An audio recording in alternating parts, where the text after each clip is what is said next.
Hey, before we do start though, real quick question. What's that? You're a GC, right? Yes. Do you happen to know any good plumbers? I don't. Why do you ask? Cause the drip, bro, it's out of control, bro. The drip today, it's out of control. Specifically, you see this hat, bro? Very nice. Do you like that? I like it. I fucking love this hat, dog. I want to give a major shout out actually to Lost Status. My boy Dre Franco over there, man. He's doing something big. And this is a limited edition Lost Status hat. It's literally 12 of 12. You've seen the 12 Very of 12 nice. on Yes. So we're honored, bro. I appreciate the one. love, man. I tried to get Where you do I one, get Tim, one? but it's literally limited edition. But where do I get one? They do have a drop coming right now. I'm actually glad you asked that. All the viewers out there, if you're trying to cop this, and he actually has this super dope cream shirt with this red print. I don't even know how to describe it. It's just so dope. I actually really do want it. If you are a viewer and you're looking to check out Lost Status, I'm gonna put their tag on the film here. Go ahead and DM them CVP10 for their drop. It's about to drop pretty soon here, and it's a limited time drop. So grab it because I guarantee you in about 5 years, this is about to be worth like probably 10K. Nice. So CVP10 DM Lost Status. I'm gonna put their tag on the screen so you guys can check them out, and definitely cop yourself something real quick before it gets a little too expensive, if you know what I mean. Or sold out. It's going to sell out. That's for damn sure. But if you're lucky enough to grab one before it does, thank me later. Let's go. And with that being said, welcome back to Clearview's podcast, where culture meets conversation. It's your boy Bishki, baby, and the flyest white guy in the business, Mr. Tim Big Daddy Simmons. That's good. Tim, how you doing, bud? Very good. You like that water? Not a fan of our other sponsor, Lemon Perfect. That was lemon, absolutely not perfect. But oh yeah, you can taste the aspartame in that. Yeah, for sure. Oh, and a little shout out to our good friends over at NeuroGum. We're waiting to hear back from you guys if you guys get that in the screen. Yeah, good luck. So we have a special episode planned today. I know I say that every day, but or every time. No, we do. It's gonna be a good one. Yeah, this is gonna be a little bit more intense. Stuff going on in the world right now. A lot of stuff. Yeah, seems like it's all coming into an end, but hopefully it doesn't. Yeah, we'll see. Yeah. Let's talk LA riots. Pain. Right into it. Protest. Provocation. I'm sure we're going to ruffle a few feathers after this, but so be it. So I pose a question for you. We get the anger. I can understand why people may be angry. But when you're burning down your own neighborhood, who really wins in that situation, Tim? Who really wins? The cheesy. Cheesy win. I mean, obviously nobody wins. Right. This whole situation's pretty rough. I think there's a lot of anger. I think there's a lot of fear too. Yeah. Fear that we're going to allow bad people to continue to live in this country. Yeah. From the American citizens. And then there's fear that the people who've been here for 30 years are also going to get kicked out. So I think there's a lot of fear in that. And I think, the politicians are just exploiting kind of both sides. Yeah. In my opinion. Do you feel like both sides are exploiting or just? I do a little bit. Yeah. Yeah, I do. I mean, there's always some type of business at hand. And I feel like in these matters, dude. There's always like an underlying agenda. Oh yeah. Yeah. Regardless of the side. Yeah. I'm on the side that I do believe, we do have an immigration problem. Yeah. Yeah. So we do need to address it. And it's a very tough challenge ahead of us. Yeah. I think the American people have really spoken about what they really want. Yeah. Because I think as Trump continues to do these deportations, and as the riots continue to rise, yeah, people are absolutely still getting behind Trump. Yeah. Yeah. I think I saw something actually, and ironically enough, it was on CNN, where they even admitted that before all this took place, I think the Dems had a 32% lead in regards to the immigration policy, like against Trump. Right. And then there's been a 40-point switch to now where it's plus 8 on the Republican side, right, as far as in support of this issue. Right. I think I saw that too. I think that was Trump's first term on how he was in comparison, about build the wall. Yeah. And then, he had the kids in cages. I don't know if you remember that. I remember hearing stuff about it. Yeah. Where AOC was sitting at the fence, these cages that Obama built. Mm-hmm. And then they started to do the separation of families where they're talking about how, if you deport or, if you capture a mother and her family, that they were going to separate kids.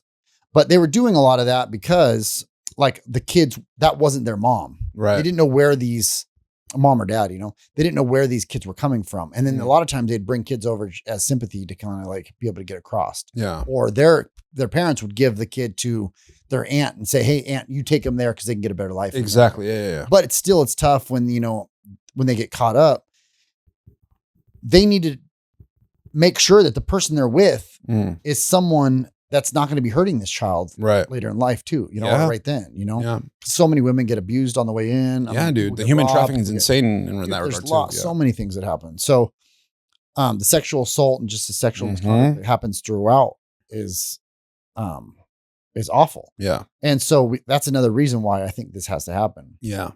But so many people are getting caught up in it. And I don't know. I can't imagine a lot of actual illegals are down protesting. Yeah. I mean, I couldn't imagine like you're here. So, what do you think? Do you think that they're the actual illegals, or do you think they're the ones that are like the sons and daughters of the illegals, or just people who think that it's wrong? Yeah. And they're coming here and they're the ones doing the writing. I think, if I look at it from a logical standpoint, if I was an illegal, I definitely want to increase my chances of getting deported. And I feel like if you're at the protest, there's the chances of you getting arrested or getting into an altercation, obviously with what's going on, dramatically increases. So I'm like, if you're smart about it, I wouldn't do that. So I think it's a majority of like extended family that maybe are legal, that are just like in support of the cause, or and then just agitators. That too. I think more than anything, if there are illegals that are present during the riots, they're present during the riots, not the protests. So funny thing about this, I actually wanted to do some research and really get some firsthand accounts. So I reached out to some extended Hispanic friends that I have, and just to get their opinions on the matter. And I mean, it's a resounding one-sided, which really kind of shocked me, because I was like, oh, they're for sure going to be like, this is wrong and all that. Every single one I spoke to, and I spoke to a few, was like, toodaloo. Yeah. If you're here illegally, you're here illegally. You are breaking the law, regardless of the philosophical side of it and like the emotional side of it. The reality is, you came into a country illegally with no papers, no documentation. Right. You're taking resources. You're doing all these things.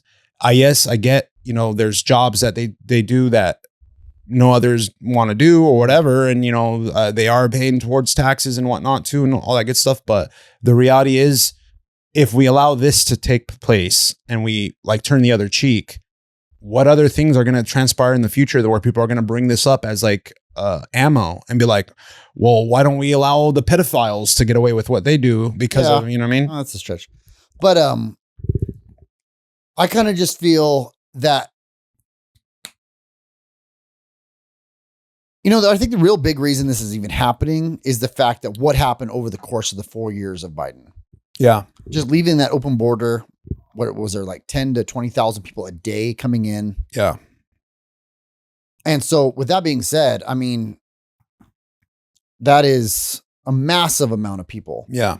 And if that wasn't happening, then there wouldn't be these mass deportations. Yeah. It's really what happened over the course of that 4 years. Yeah. So I'm almost more mad that happened. I'm not really too concerned about someone who's lived here for 30 years. Yeah. 20 years, whether they came here illegally or not. Look, if we haven't kicked them out and they own a Vietnamese restaurant or they own a construction company, or they do, whatever they do, or they're a farmer up in the valley.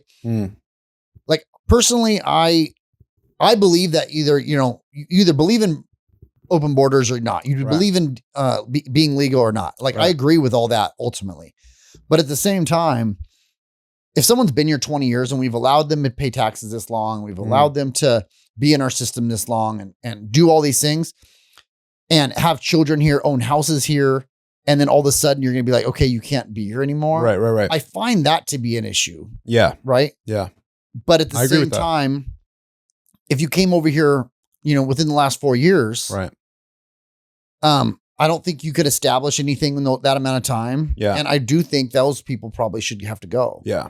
Trump did say he's going to do some amnesty on the farmers. Yep. Because a lot of the farmers I was literally about to bring that up. Yeah. That's just the way the business is set up and the farms need to continue to run. And I think hotel and leisure too, as well. Maybe. Yeah. I know there's a list of which makes sense considering Trump hotels and all that. He's probably trying to look out. Yeah. But I just think he has a realistic view of it too. He does. You know what I mean? He's not this like hardened maniac that's like, no, fuck everybody. Like, we have a lot of cooks. We have a lot of this. Exactly, bro. The immigrant population does a lot of things. Yeah, it does. It does. And so, I don't know what would happen to the economy if we just immediately was every single one of them got out. Yeah. There are tons that are law abiding. Yeah. But at the same time, there are some that are clearly not. Yeah. And I think if you do commit a crime, those do need to be the first ones to go. 100%. They need to focus on that. Yeah. And I think that's what they are doing. It is what they are doing. Yeah. Yeah. It's just even the big raid they did in LA. Yeah. That created the mass riot. That was like a human trafficking raid. Yeah. It was like a money laundering. And it wasn't even a raid. It was an investigation. Exactly. Yeah. That's straight from the chief or whatever. Right. She was saying like, bro, you guys are so irresponsible in the media for like you're causing these these But chaos. also the Democratic Party and the governor. Oh, for sure. The mayor, they are actually completely spinning that narrative that they're 100%. taking dads and babies and of course. moms. Yeah. And they're doing all these things and getting them out. Tom Holman has said though, that let's say, you got Jose over here who actually did just commit a heinous crime. Yeah. Right. And he's at home and he's got his two brothers, his wife's, his brother's wife and all these people there. They haven't committed any crimes. Right. If they come in to get him and all of them are illegal, they're all going. Yeah. Because as ICE finds people, they're not going to turn their back to it. Of course. Which is like basically like collateral damage, I think. Right. It is. And so, that's misfortunate for those people. Of course. But it's also telling the people like, we're being fair. Technically. If you want to stay here, you better be on your best behavior. Dude, straight up. But that's what with all of us though. Right. It's just like, bro, if you're not, don't matter I don't want to go to jail. I ain't yeah. trying to go commit no crime. I ain't stealing no car. I ain't stealing from the liquor store. I ain't doing these things. Right. Yeah. So I just think it's silly you even have to say that. Yeah. But there's a lot of criminals out there. Yeah. And a lot of people are mixed up in some bad stuff. That's the thing that really kind of frustrates me with this whole scenario is that it's like you have one side, and like I said, there's always faults on both sides, but you do definitely have one side that is pushing this narrative that's making it out to be like, oh, this is a tyrant. This is a monster. Right. They're splitting up kids from families, like the whole movie kind of scene. You know what I mean? Mm-hmm. Kind of like Hunger Games status. Like if you've watched Hunger Games, it feels like that's what they're trying to paint the picture of is like us versus them, that kind of thing. And it's the thing that I guess frustrates me the most is when I see people talk on that side and it's so apparent that they're speaking from emotion. Right. There's like no logic to the thought process. And it's like, if you just took a second, took a breath and looked at the reality of the facts, it would really, really, I feel, change the way, and maybe not too at the same time, but it's just like, I feel like there's so much emotion and it's so charged up that even if you showed them proof to their face, no. Yeah, he's wrong. Right. And that part is what frustrates me because it's like, dude, if we stay like that as a people, as a country, how are we ever going to get our shit together? Yeah. Especially, and I'm not trying to put it all on just one side. There's, like I said, there's definitely faults on both sides, but it's just like the reason why, and to be honest with you, man, like I've never really been a political person. And if I had to just say based on like my values and who I am as a person, if I had to pick a side, it would be conservative because that's how I am. I'm a very conservative person. I have traditional views or trad views, as you'd like to call it. But like,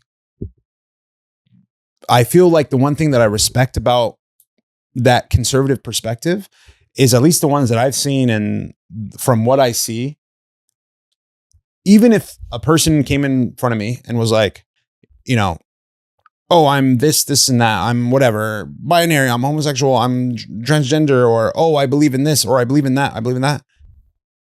Cool, dude. Mad respect to you. I personally don't, but by all means, like, do your thing. Like, that's between you and God at the end of the day. You know what I mean? And we'll see who is right when it comes to that day. Sure. But when I see like an interaction between, you know, say like a liberal or someone on that side of the fence speaking with somebody on this side of the fence, and how they just attack, like unrelenting. Like, I remember I was watching this one thing where this lady with a mask, everything, super liberal chick, is talking to this guy and saying, do you believe that there's only two sexes? And he's like, yes, there's male and female. She's like, you're a homophobe, transphobe, right? This phobe. Right, yeah. And it's like, bro, just because my guy does not believe exactly what you believe, he becomes all those things. Right. Like, well, you made that stretch. That's what it is. That's what that. But that's what it's like. It's very disgusting to me. Yeah. And it's just sad that it's come to that, because it's like, I want to work with those people. Like, be like, yo, dude, it's cool that you believe that. I don't have to believe it, but it's fine that you do. I'm not going to tell you not to. Right. At the end of the day, you're responsible for yourself. Do your own thing. That's, like I said, it's between you and God. But I become an evil person just because I don't share. And the thing that gets me is the hypocrisy, because that side always preaches about equality, this, equality, that. Well, doesn't equality mean respecting other people's views? It's like saying someone from that side talking to someone that's like Buddhist compared to whatever they believe. And it's like, oh, you're, you know, pretty much a Satanist because you don't believe what we believe. Right. Like that kind of stretch. That's the part that frustrates me the most. Well, that side really gives tolerance to almost every religion, with the exception of Jews and Christians. Yeah, you're right. Pretty much every religion. Yeah. You know what I mean? Why do you think that is, aside from Satan doing his thing? Like, why Christianity? Well, for one, Christians have been the most tolerant to everybody. Like, we've believed, like, turn the other cheek, I think. Yeah, because you don't see them do it with Muslims either. Oh, absolutely not. Yeah. They won't put up with it. Exactly. You know, they won't put up with it. We don't, Muslims don't play, boy. They don't. Yeah. And that's a good thing and a bad thing. Yeah. You know what I mean? Yeah. The fact that they aren't tolerant is bad. You know, it's where women can't wear clothes in public. And, or I'm sorry, can't wear like normal clothes in public. Yeah. Compared to being completely covered up. Yeah. And then you got, you know, women can't go to school, or, you know, women's have, you know, much less rights. Yeah. Blah, blah, blah. But at the same time, Christians have just allowed all this stuff to happen to them in our religion. Yeah. And I think we're just the easy target. Yeah. Also, I think the Christian, like, you know, the West is basically, why is everybody attacking the West? Yeah. It's because the West is the one who has everything. Right. We're the trendsetter. Yeah. We're the ones that are, it's the nicest place to live. Yeah. And so we've built all this stuff, and then now people are like, well, we should be there.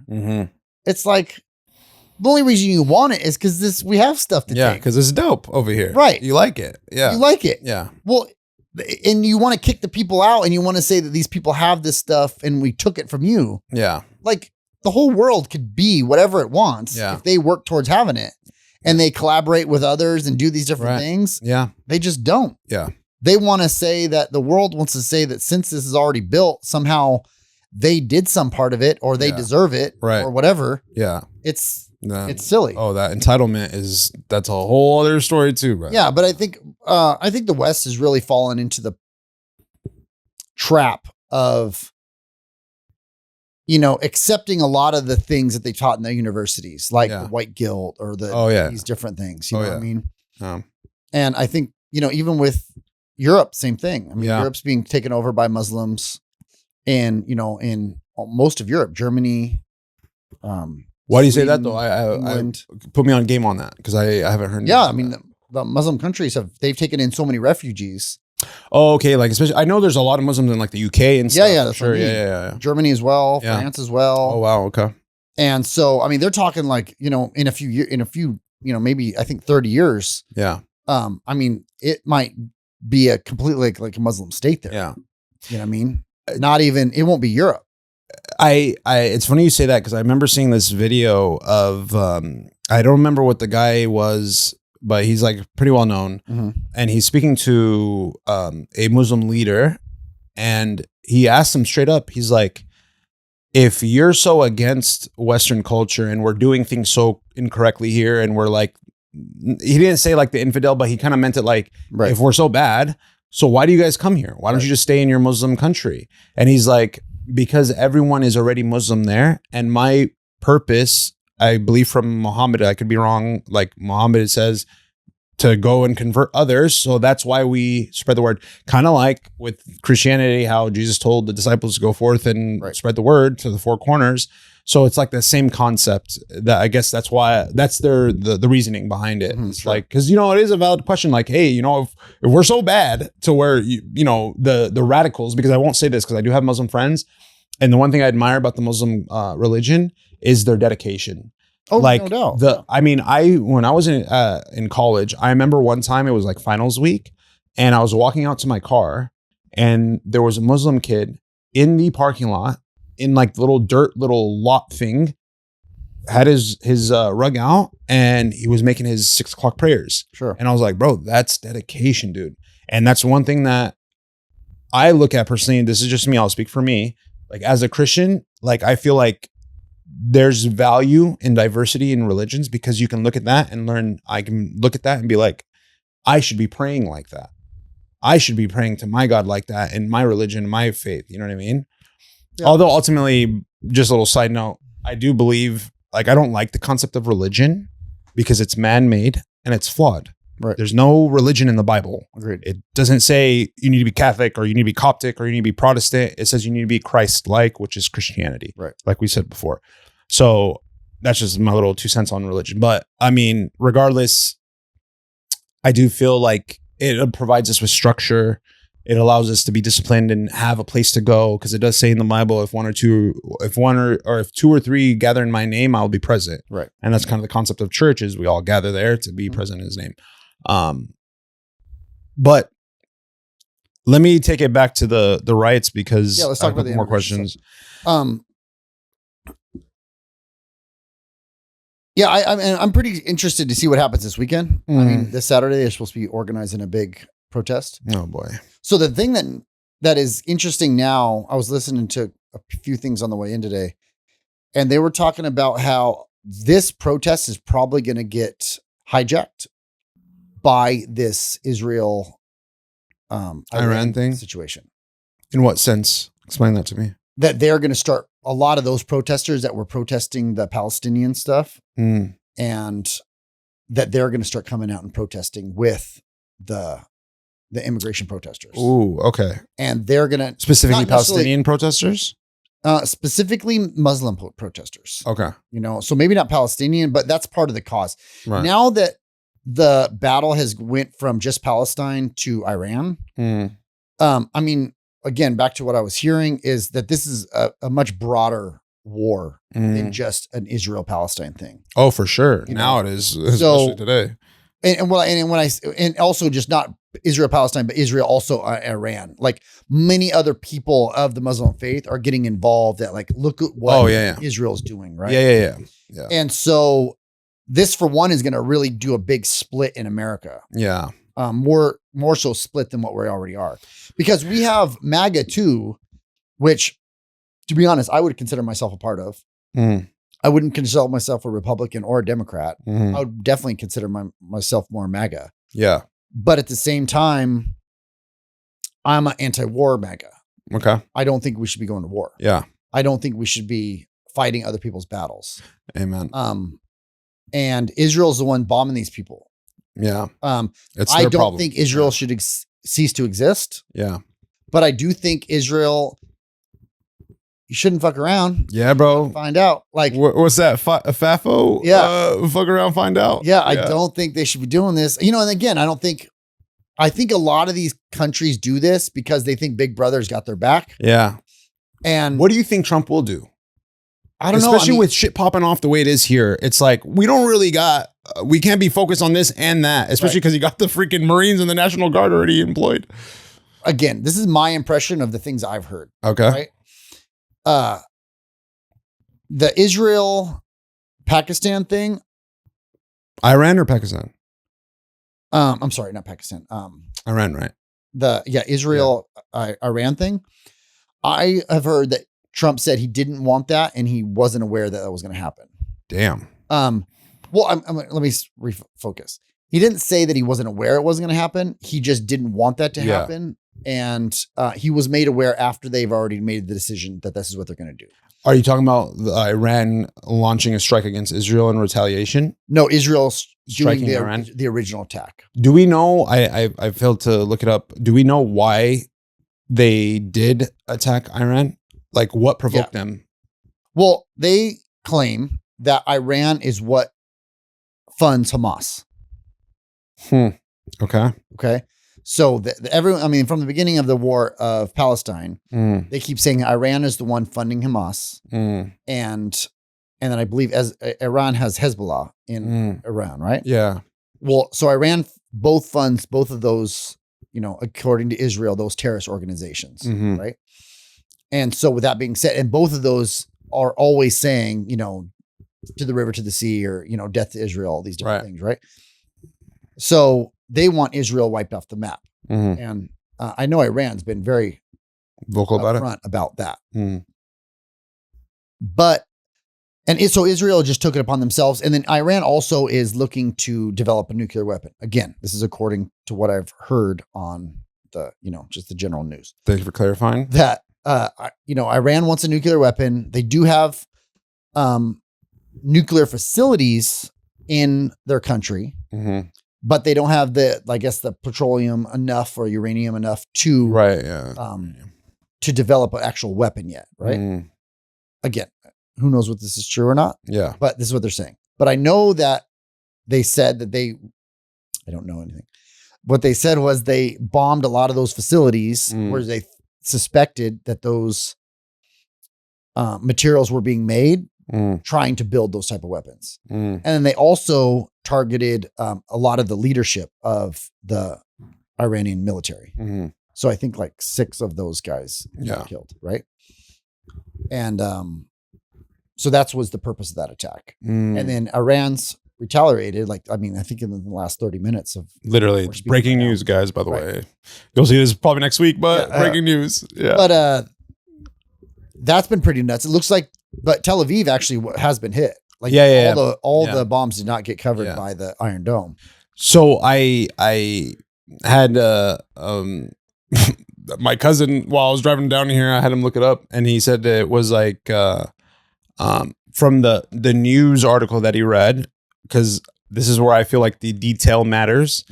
The way it read was that explosions were heard near Tel Aviv in retaliation from Iran to Israel because of the attack that Israel did on Iran. But I remember you telling me while we were driving down here that that you said they hit skyscrapers, right? Again, I didn't see that.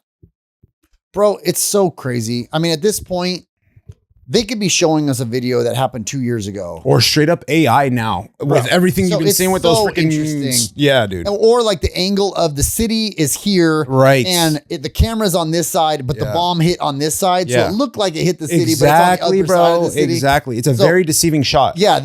I can't really say for sure. Right now, it's like what they say, the fog of war. Exactly. Yeah. Like who really knows what happens until things kind of settle and figure out what really happens. And that's very true too. Yeah. So...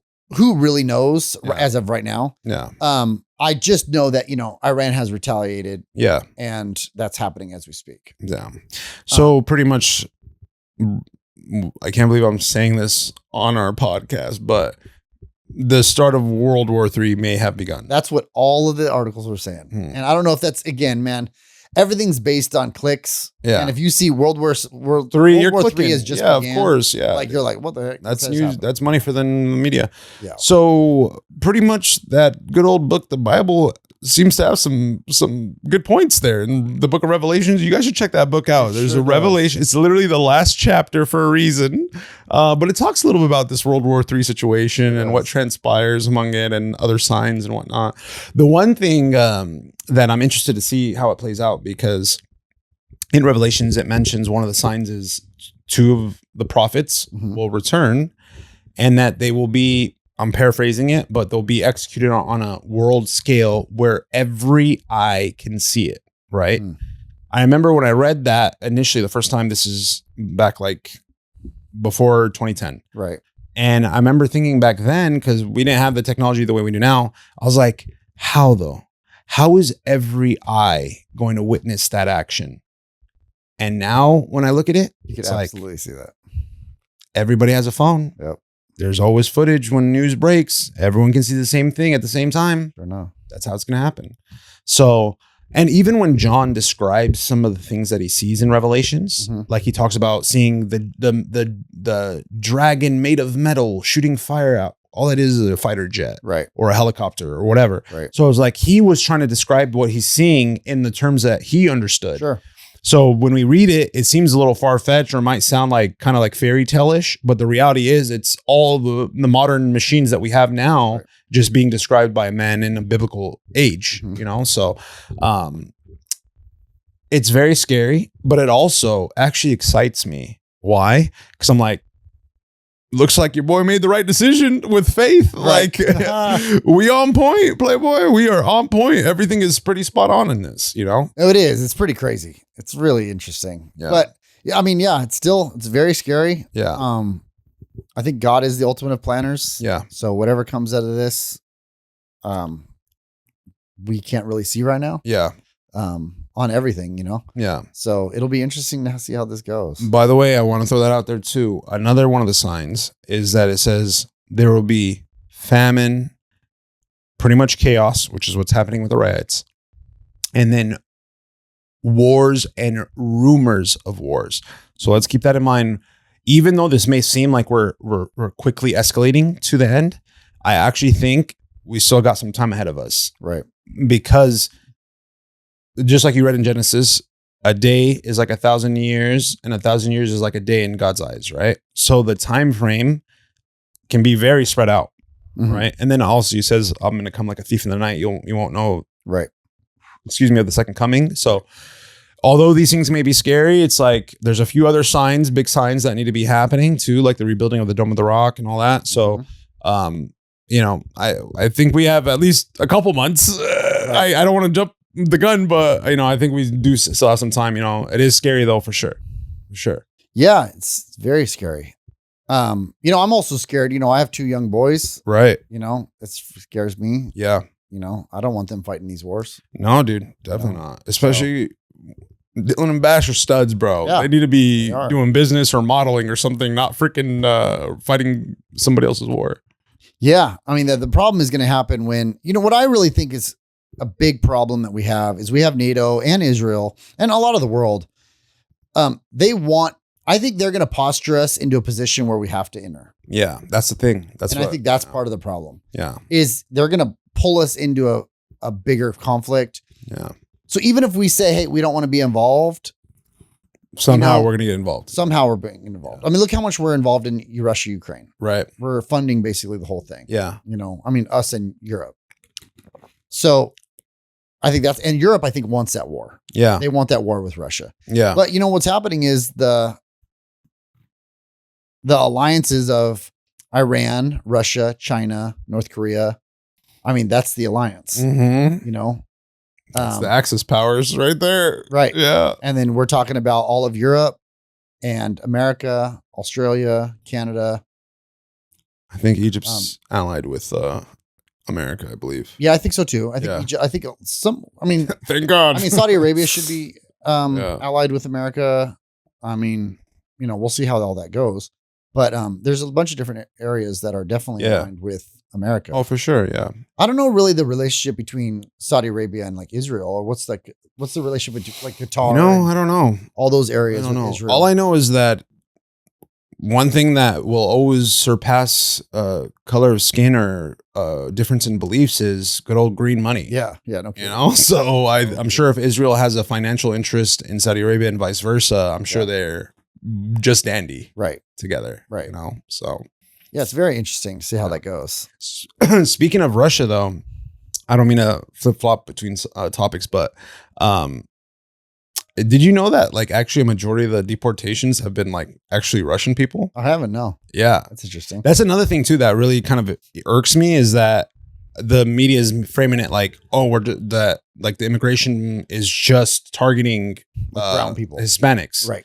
And it's actually not even close to being true. It's actually all races. Right. If you're illegal, you're going back. You know what I mean? And funny story, I actually spoke with a friend. I don't want to say their name just because I don't want them having any problems, but she's Hispanic. And her father, she found out her father doesn't have their green card. Mm-hmm. And she was like, and she actually was one of the ones that was like, if they're illegal, they got to go. Right. And I was so fascinated that she told me this. I was like, okay, so now that you may experience what they're experiencing, what are your thoughts? And she's like, if he has to go, he has to go. Dang. He had his chance to do it and he didn't. Right. Whose fault is that? His fault. Right. And I was like, second question, are there any daddy issues there? Exactly. There seems to be a little friction disconnect here. Right. And no, not. I asked her. Right. And no, she's like, no, of course I love my father. But the reality is he didn't do it. Right. He didn't get the shit done. Right. And because of this topic, I actually asked my parents, well, my mom, obviously my father passed away, but I asked her, I was like, first of all, are you a citizen? I need to get that clear right now. Like, and she's like, of course. And I asked her, I was like, what was the process like for you? Because I want to get an idea from a real immigrant. Sure. And she said straight up, she's like, I got my green card. I waited the 5 years. And immediately, as soon as that 5-year mark hit, I went in, applied for my citizenship, took the test, passed, and became a citizen. What year did she become? I think 84, 85, something like that. Okay. Now, to be fair, I researched and looked at, okay, how much has the process changed? Because maybe it's a different process now. Right.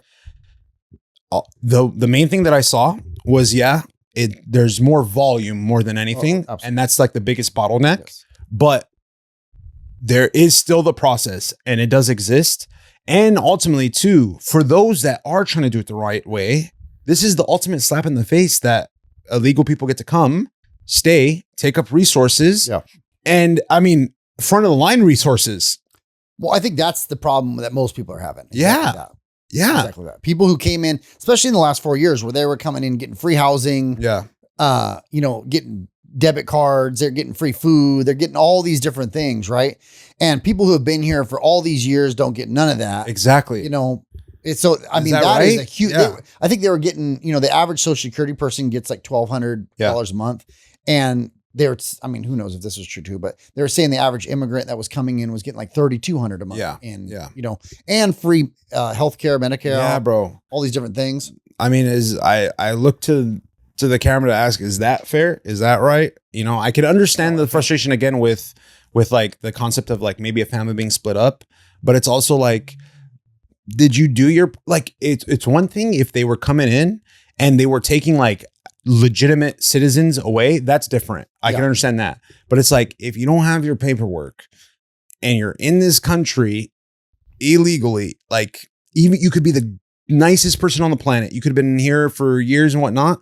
But the reality is, it's the reality. Now, again, Trump is more focused on criminals more than anything. But the reality is, if they catch you with a criminal or whatever, and you're having to be illegal too as well, it's like, it is what it is. But collateral damage or something. But the reality is too, no one on the planet said life is fair. Yeah. So it's not. It's not. So I know it's not right. It might not feel right.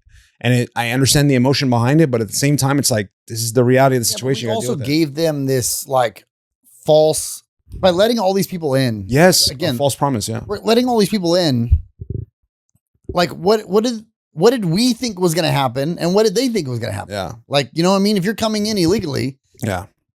Do you think a country is just obligated to be like, oh, you've been here, so you're good. Yeah. Here you go. It doesn't work that way. I mean, if this happened in any other country, you would be shot dead. You're sitting there burning American flags, waving your flag, protesting, burning stuff. Yeah. In another country, it just doesn't make any sense. Like you go to Japan right now. Yeah. Try to start burning a Japan flag. Yeah. And holding an American flag while you're doing it. Oh man. See what happens. You get money. Do that in Mexico. Do that in Canada. You become Do a that sushi anywhere roll. on the planet. Yeah. But if somehow here in America, it's okay. But also in Europe too. They're doing the same thing with UK stuff. Yeah. It's they've found a way to target America's weakness. Yeah. Which is either using guilt. Yeah. Or going after sympathy, which is why I think they go after the women. Exactly. Because the women are more susceptible to this whole psyop. Yeah. They feel for these people. It is a psyop. It is a complete psyop. Yeah. They feel for these people. There's an emotional side to it. 100%. Where most of the men in the country are like, there's a logical argument to these things. Yeah. And that logic argument is what keeps everyone safe. Yeah. Keeps the country prosperous. That balance. Yeah.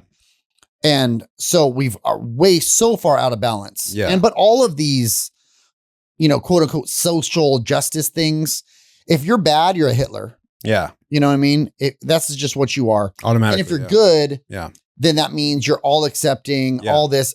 Being all accepting is not real love. No. It's just not. It's not. Having boundaries is feeling love. Absolutely. Like if your kid goes and does something, you can't just let him do whatever. Yeah. Because that's not loving your kid. That's a great point. Actually not giving two shits about your kid. Exactly. Right? You have to like set boundaries and make them be a very good person in society. Yeah. By teaching them and showing them the rights and wrongs of the society, of your family or of your religion or whatever you look at. But just letting the kid do anything. And that goes all the way down. You know what I mean? There has to be a logical argument to all these things. Yeah. And that's where I feel like it always goes back to God, man. That self-indulgence, that do what Generosity, you feel. All of it. Yep. No one can tell you anything. Live your life. Right. You want to be this, you want to be that. You can do those things. Live it up. That is the hidden agenda of Satan. Is Agreed. The more you're self-indulging, the more you're focusing inward. Yep. You're not focusing upward. Yep. And that is the biggest problem. Well they pose it as you're like this horrible person, like you said. If you're like telling someone like, hey man, I know you believe those things, but maybe you should reevaluate it. Mm-hmm. You're automatically like this monster for telling someone that. Right. It's like, how can you tell me how to live my life? Right. Misogynist, I'm racist, exactly, phobic, bro. Whatever. It's like, why I'm like, that is an extreme jump, and they make time. it with no hesitation. And that's the part that like really irks me, man. It just really gets to me. I'm just like, how dare you? How dare you? Yeah. But it's the easy way, and it's the manipulative way. Yeah, it is. It's all the manipulative way. And you don't want to be called homophobic. You don't want to be called racist. Exactly. You don't want to be called these things. Yeah. Which is why they call you these things. Exactly. So you can psyop you into, say what you need to say, bitch. Right. Like, you know what I mean? Say what you need to say so you could be on my side. Yeah.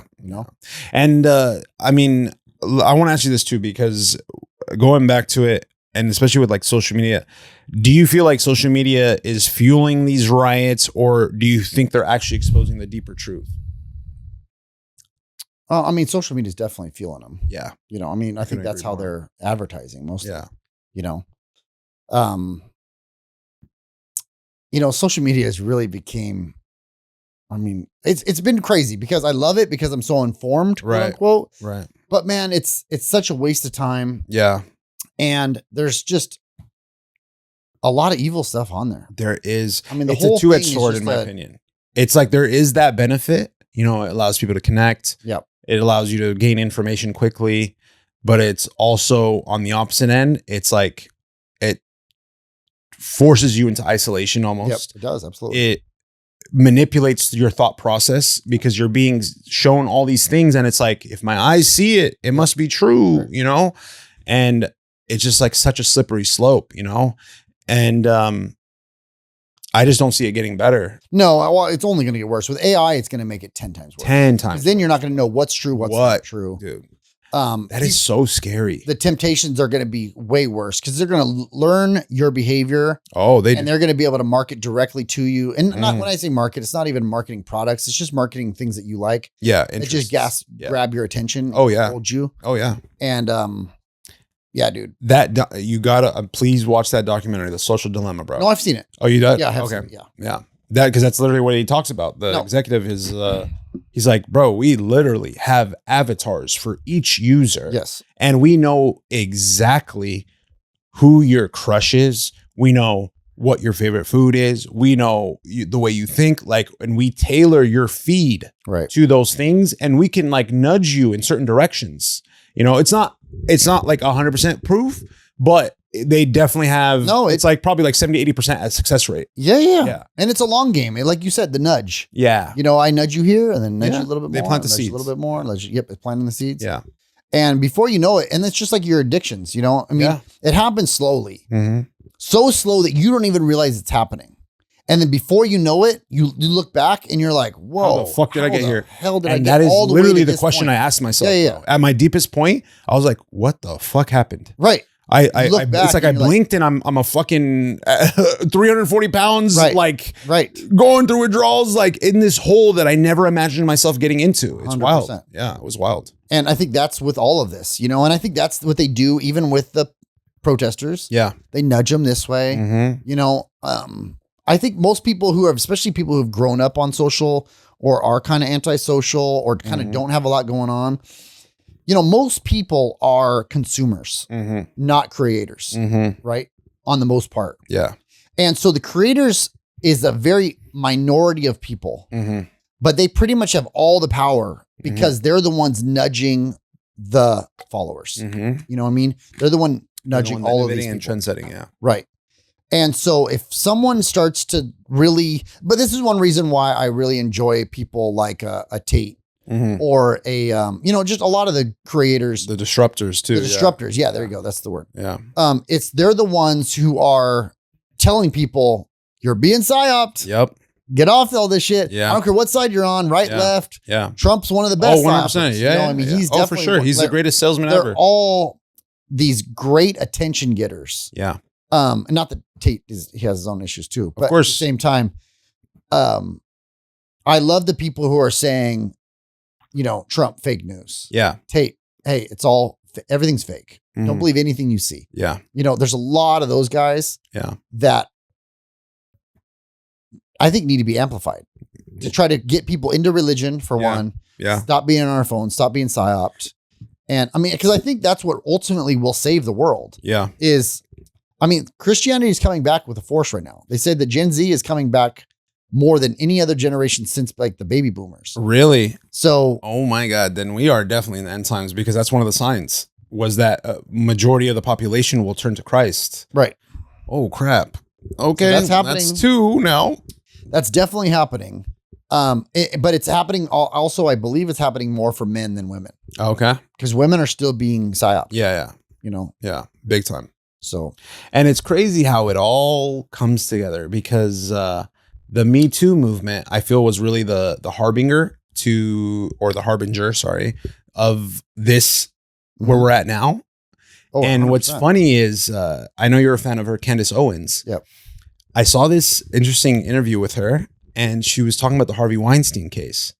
And she mentioned that she's like, I wanted to do my own research into the matter. I didn't want to take the word of the media anymore. So I did my own thing. Yeah, she does. She said, she's like, and she's talking to another girl on the show.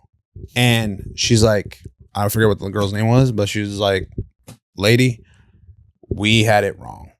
He was not a rapist or anything like that. He definitely 100% was a scumbag and he slept with all these women, right? But never against their will, nothing.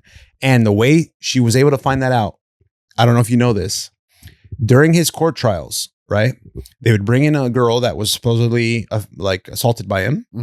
And I didn't know this, but they would ask her, can you describe his genitalia to us?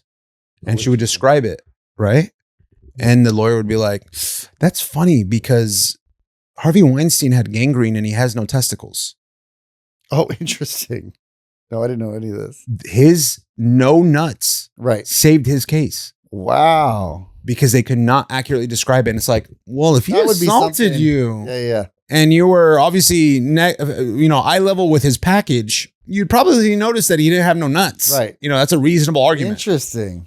Yeah, bro. Yeah. So she's like, once I saw that, I realized, holy shit, man. Right. They got us good. Right.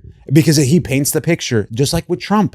He fits the image of this tyrant. Yeah. He looks like it. Definitely. But it's not that guy. Definitely. And even Bill Maher's said, and he's the biggest liberal I know. Yeah, big time. And he's like, I met with Trump. And I was expecting this flamboyant, boisterous, whatever guy. Right. And he was the complete opposite. Right. And he's like, why is this guy not the guy? But the reality is, no one's perfect, right? So even though, like I like Trump, I know he has flaws. I know, like we've said it too, and you've said it too, like some of the things he says and the way he takes approach on certain things, it's like, chill, bro. Like you don't need to do all that. Like you could have just been chill about it, dog. Like, but that's just who he is, whatever. Yes. And maybe it's just a part of him, like how he plays to the media. He's grew up in absolutely. it. And I think he does play with them. And he gets headlines. He knows how to get headlines. That's how he does. He's very aware of what he's doing. Yeah. But at the same time, it doesn't mean that he is just like an actor would in a scene. Right. Like there's plenty of actors that play bad guys, and I can't wait to ask Sebastian Siegel. Shout out Sebastian Siegel. This question when he comes on. But these guys that play like evil roles or the bad guy roles, they're not bad guys in real life. Right. Right. So it's the same concept. Yeah. Same concept. Sure. With the Harvey Weinstein thing, it was kind of interesting. I mean, I don't think that they should be able to call somebody, 20 years later. Yeah. And accuse them and then bring them trial with no evidence other than he said, she said stuff. Right. Because you're going to be able to, in that industry, when you're talking about that amount of money, you're going to end up being able to easily generate. Yeah, bro. 20 people, 30 people very easily. You know what I mean? Maybe he was a bad guy to them. Maybe he slept with them and never called them again, or they get a role, like or these different things happen. That I can understand. I mean, understand like the frustration. If she was a consenting adult and she thought maybe I'm going to get a role here and I'm going to sleep with this guy, I mean, they're kind of both as scummy to each other. Just like your guy. The Beverly Hills party. Yeah, exactly. The guy that would go out and say, "Oh, my yacht, blah blah blah," smash him in the bathroom, and then be donezo afterwards. Exactly, same concept. Exactly. Yeah. It's just because he is who he is, right? And in the limelight, and people want, especially again, I hate to make it sides, but that side is like it's to push an agenda, right? And the Me Too movement was a big agenda, yes. bro. It was a big, I don't know what the word would be, but just upping of the feminist movement. Oh, 100%. That was like the shift. Believe all women. Yeah. All these different things. Right. It's like, you're telling me women don't lie? Yeah. Ever? Bro. Exactly. Have you ever met a woman? I know quite a few of them that are liars, actually. Bro, what are we talking about? Let me go down. My ex. Right. Oh, my ex. Yeah, bro. Yeah. They're one of the best liars. Yeah. You know what I mean? They are people the serpent. Yeah. So people are people, and women are just like people. They lie, they manipulate. We have their faults. Yeah. Yeah. So they do everything that normal people do. Yeah. And that's just because they're flawed people just like everybody. Just like every other human. Yeah. And so, it's just interesting that they got that pass for even a short period of time. Yeah. But again, they psyop the culture to think like there's, on campuses, there's rape culture. Yeah. And again, not that this doesn't happen, but the odds are Black people aren't being hunted by cops. Yeah. College students are not raping women every time they just randomly see a woman in the quad. They're not going to go rape her. Yeah. The average, all these things are not really happening. Yeah. But in the society, it's just being portrayed that these things are actually going on. That's the thing for me is like, of course, yes, there's situations and there's what's the right word? Anecdotal? Like these things have happened. Right? Of course. But not on a mass scale that the media makes it seem. The media makes it seem like, oh my God, another one? Yeah, another one? And it's like, okay, let's look at the stats. Okay, 3 cases out of 8 billion? Like, that's not even you know what I mean? Like, that's the part that gets me is like, they just highlight it and they accentuate it in a way that it makes it seem like, oh my God, another one. Like, this is on a mass scale. This is a problem and all that. But it's just like, bro, if you actually look at the data, it's like, there's maybe whatever it is, like you mentioned with the Black people and the rape cases and all that stuff, like on the mass scale, it's not as crazy as we would think it would be. Rare. Yeah. I mean, again, even when you look at like the gun violence here in America, we have 400 million guns. I think 400 million plus. There's way more guns than there are people in America, right? Mm-hmm. The amount of gun violence we actually have is a very, very, very minimal amount. Yeah. Very low. Yeah. Now, the school thing and all those things, they're definitely scary and they're definitely a problem. And that's terrible. Yeah, that they've happened. Yeah. But the problem is not taking away the guns. Yeah. Because if there was an actual gun problem, believe me, you would know it. There'd for sure. Be having a problem everywhere you went outside. Everywhere. Having a problem. Yeah. That's not the problem. No. You know what I mean? It's not the case. It's not. So, but the media wants to portray everything that way. I actually heard a cool story about gun control in Texas, where this guy apparently came into a restaurant. This happened like a while ago, I think. He came into a restaurant with a gun and he was trying to like pop off, and like everyone in the restaurant also had a gun, and that situation quickly de-escalated, Right. very quickly. And it's like, okay, if maybe one of the issues is the fact that there is restrictions in certain states, if no one's able to defend themselves, if I know I'm in a state that chances are the person next to me is armed, I'm less likely to piss them off or pop off. You know what I mean? Yeah, absolutely. Because I'm like, okay, the whole point of criminals and like criminality is like, I'm taking advantage of the weaker person. Absolutely. Right? So it's like, I have a gun. I know that lady over there probably doesn't have a gun. I'm going to go take her purse. Yeah, absolutely. But it's like, if I'm in Texas and I know Big Bertha over there has got a gun too, I'm probably not going to go try and jack her purse. You know what I mean? So it's like, who, Well, most of these tragedies happen in gun-free zones. Exactly. Schools, movie theaters. Yeah. But they only focus on the person that had the gun, not the fact that no one else was armed. And if they were armed, they might have had a fighting chance. Right. Yeah. What do you feel about, how do you feel like the school shooter thing should be solved? I think it's a psychological thing. I do too, but I'm saying, okay, so we can't really control the psychological thing other than putting these people in mental health facilities. I don't even think mental health. I think just more counseling in school. No, that part too. Yeah. Agreed. Yeah.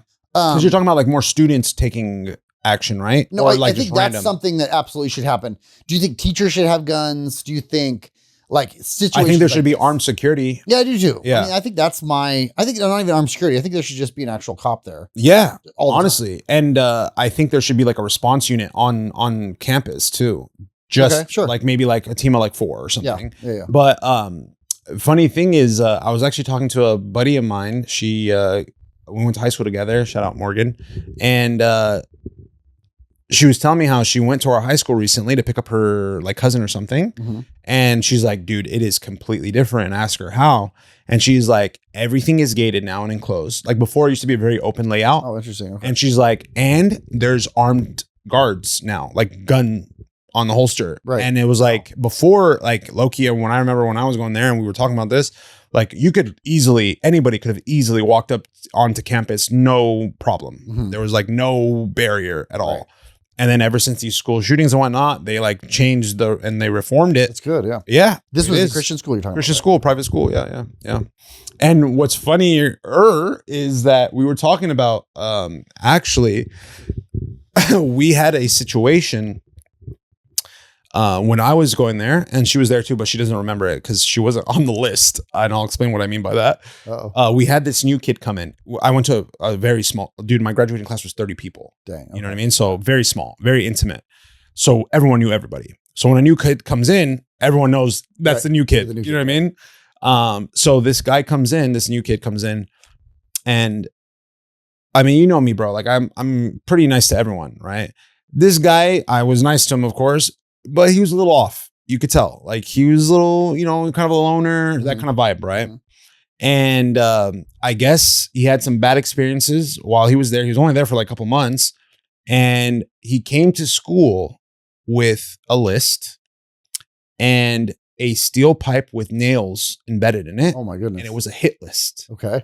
Guess where your boy was on the list? Number 1. Third. I made third. Oh my goodness. Top 5, Playboy. Top 5. And I'm like, really? Why did I make the list? Right. And I remember now why. We were at PE, right?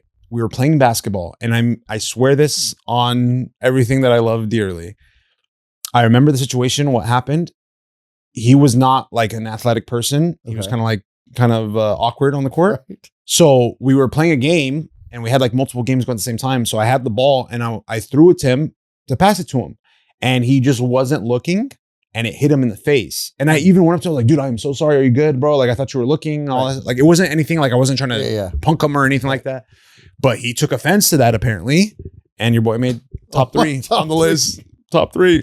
Nailed in the head. Nailed in the head, bro. And literally, he was about to nail me back in the head for sure, 100%. But thank God someone found the list before he took any action, and they arrested him. Yeah. Literally, it was crazy, bro. That is crazy. So I was like, bro, that's before all grade was these this school in? shootings. Eighth. Is it 8th grade? Yeah. Oh wow, so junior Eighth high grade. still. Yeah. Oh yeah. Wow, Yeah. interesting. Yeah, it was crazy to hear it because I didn't see the pipe personally, but everyone else did, and that kind of thing. But I mean, that kid, I feel like if he had maybe an outlet or he felt like there was maybe someone that he go to talk to about it, that kind of thing. I don't know. Maybe it could have made a difference. Maybe not. Probably not, honestly. But who knows? Who knows? But we didn't have any type of reform in that situation. Like, we just got lucky that someone happened to see the pipe. Right. And then they saw the list and was like, this seems like a hit list, bro. Right. And it was like, there's like blood smears on it and stuff. And it was really weird. Yeah, It was crazy. But yeah, man. Any crazy stories like that in your high school?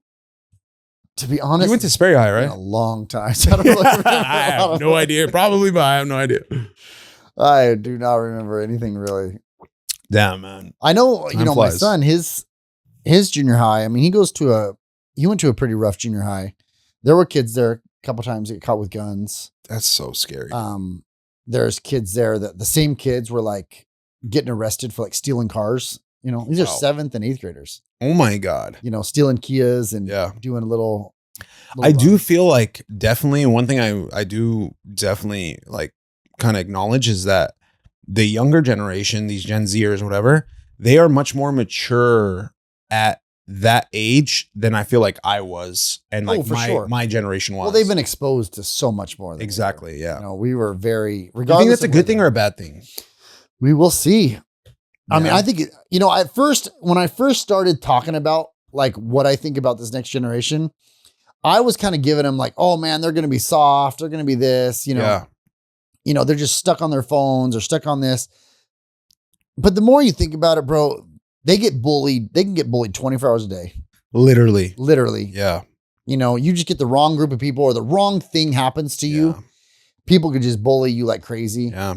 You have the wrong beef with the wrong kid. Right. All of a sudden you do something or say something that's a little bit embarrassing. And it just goes viral. Viral, dude. Easily. And then now you're that person forever. You're that person. Exactly. Yeah. So there's a lot of those things. I don't know. It's just the pressure of being on 24 hours a day. It's not just like what happens at school, then you come home, act different. Yeah. That you have to continue to, Do you ever sit with Bash and Dylan and like ever ask them like, hey, how are things really going, bro? Oh yeah. We talk about it all the time. Yeah. Yeah. What does it seem like in your opinion? Because, it's also, I mean, at least from my experience as a kid, like I could never have those discussions with my parents, nor did they ever ask anything like that. But it wasn't because they didn't care. It's just because it was a different time. It wasn't something that you like, especially in our culture, like we said before, right? It was very like, especially for them, I get it because their generation were the way they grew up. It was like that kind of stuff never happened in Egypt. Like bullying and stuff. Yeah. I'm sure there was bullying. Oh, definitely. But not like what we experience, like maybe it's someone like teasing you, but no one was like, it seems like no one was really ill-intended or intentions like over there, like from what they experienced. So it wasn't ever anything where like my dad was like, this is how you deal with a bully. Like he never had that talk with me. We didn't even have the birds and the bees talk, bro. Right. My sister had to. I mean, probably because most of the people over there, they have a parent home. Yeah. Which they did. Yeah. If you start bullying the kid down the street, your own dad is going to start putting their crackdown on you and say, hey, what are you doing? Don't act like that to that Exactly. kid. I mean? Yeah. Where a lot of times here, if it's just mom or just, a single parent or the mom's always busy or both parents are busy or both parents are just stuck on their phones or whatever. Yeah. When the kid has a problem, he has nobody to really turn to. Yeah. And even the bully, he kind of has nobody checking him. Yeah. And the thing that scares me too about this generation, or at least the parenting style nowadays, is you see it that parents are turning to technology at a young age, right? Oh, the kids are crying, give them the iPad, right? So what ends up happening, in my opinion, is you start priming them and conditioning to be like technology. Technology is my source. Technology. So as they get older, they always know if I'm not feeling good, I can always go on my phone, on my iPad. And then as they get older, they get exposed to all these crazy things, girls, violence, sex, drugs, and all that stuff. And then they end up going down that path because it's their babysitter. Right. What are your thoughts on that? It can be that too. I mean, I think it's a little bit of truth to that. I mean, I do see that this next generation is, they've grown up with this. Right. They've had their entire lives with this. Right. And a lot of them seem to be not as concerned with it because it's so. They've been doing it all their whole life. Right. Whereas us, it's still new. Sebastian and Dylan, they're kind of over it. Yeah. I mean, they're just over it. I noticed a lot of even my generation of my age people, I feel like they're over it too. In they're what not way, though? spending the time on like the Instagram, just, yeah, going back and forth. Yeah. I think there's there's a massive amount of people on it, but people are just not spending that time like they used to when it was still somewhat new. Yeah. You know what I mean? Because most people, if you watch their pages, most of them are very consistent. Yeah. If they post a certain thing, they post a certain thing. Right. You know what I mean? And it's all plus. It's all, what's amazing about their life. Yeah. There's no reality to any of it. None. And I think a lot of people are like, they're hip to that. They're like, this is all fake. Yeah. This is all fake. Yeah. And in their life, they're having issues and they don't really care to they go on and they see these people having a great time. And I still do think there's a little bit of comparing and all these different things, but I also still feel like, especially the young generation, I think they're hungry for truth. Yeah. They've been fed so much nonsense that they're just like, I think they could just feed or siphon through. It's not siphon through. What is it? It's filter through. Yeah, filter through. Yeah, filter through the bullshit. Yeah, and really hone in on what's the truth. Mm-hmm. And I think they're very good at that. And I hope so. I hope so too. I really do. And but that's one reason why I'm hoping that's why they're going to Christianity. Yeah, you know what I mean? Because they're looking for truth. Yeah. Did you ever see that video of the? Unfortunately, I think it's not accurate, but I would be cool if it was. Where this guy, he asked ChatGPT, saying, if you had to theoretically pick a religion, and you were born today, and you were able to absorb in all philosophical ideals from all the religions, what religion would you pick and why? And in the video, ChatGPT says Christianity because it's the only one that is. Doesn't it prioritize forgiveness, mercy, and it's focused outward rather than inward. Like with Buddhism and all these other ones, they're like inward, like inner peace, that kind of thing. But it's like self-centered kind of thing. Yes, Whereas Christianity is like selflessness, mercy, forgiving. But I tried it on my ChatGPT, and maybe I didn't word it the same way, but it was just like, oh, I would do a mix of Buddhism, Christianity, oh my God. And I was like, come on, bro. I was like, chat, they got to all it wrong. Yeah. But I mean, I'm not saying that was wrong. The one that I saw, maybe, but I don't know. I guess mine has a different opinion. Yeah, I've heard these like thought experiments about okay, let me ask you a question. If you were to start a country, okay, we're going to start a brand new country. Okay. No one's ever been on this land. We're going to start a brand new country. Yeah. What type of people would you want on the country? What type of laws and rules would you want in that country? And what type of religion? What religion or no religion? What would you want in that country? And, how would you answer that question? It's hard to say the first few questions that you said. I don't know how to answer those, but I will say this. I actually would do no religion. Yeah, no, absolutely not. I would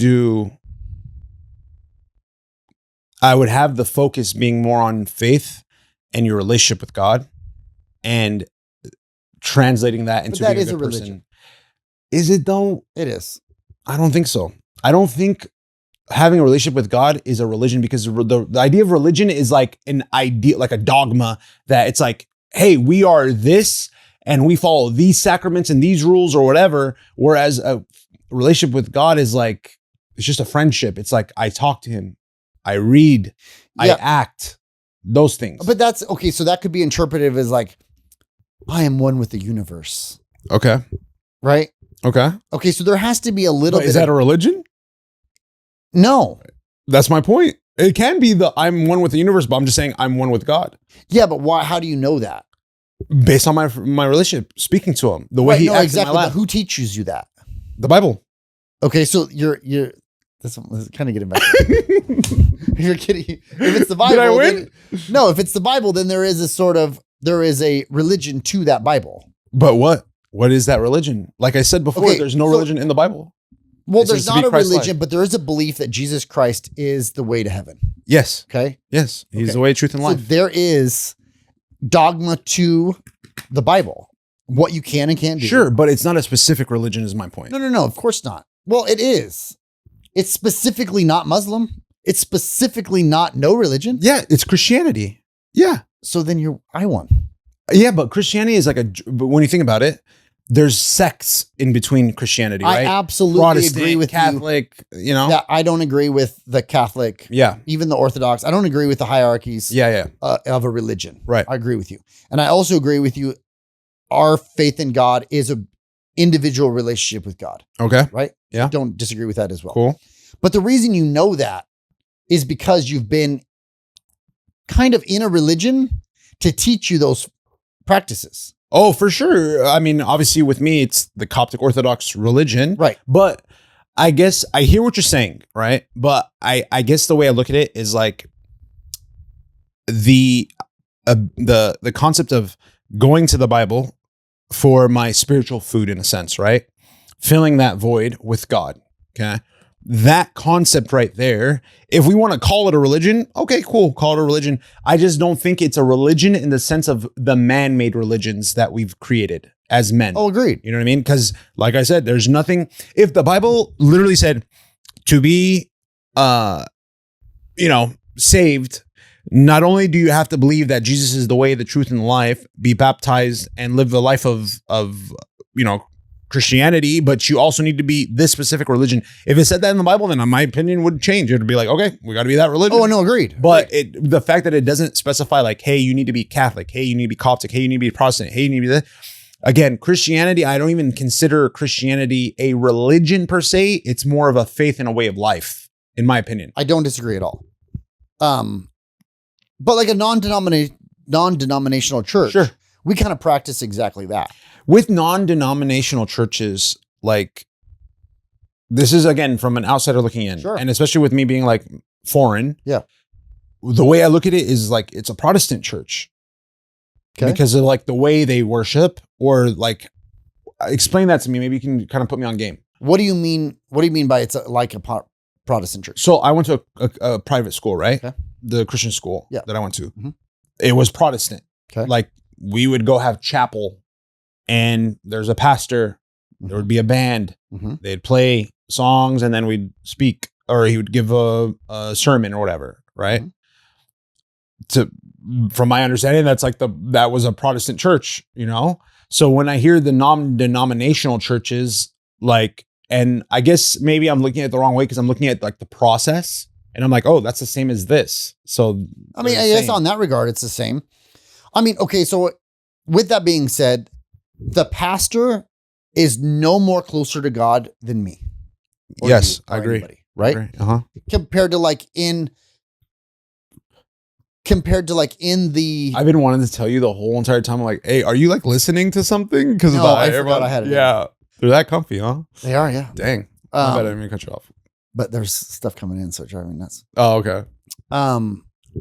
But with that being said, like, you know, no one in the church is closer to God than anybody else in the church, right? I agree with that. And so that's part of, I guess, the Protestant faith.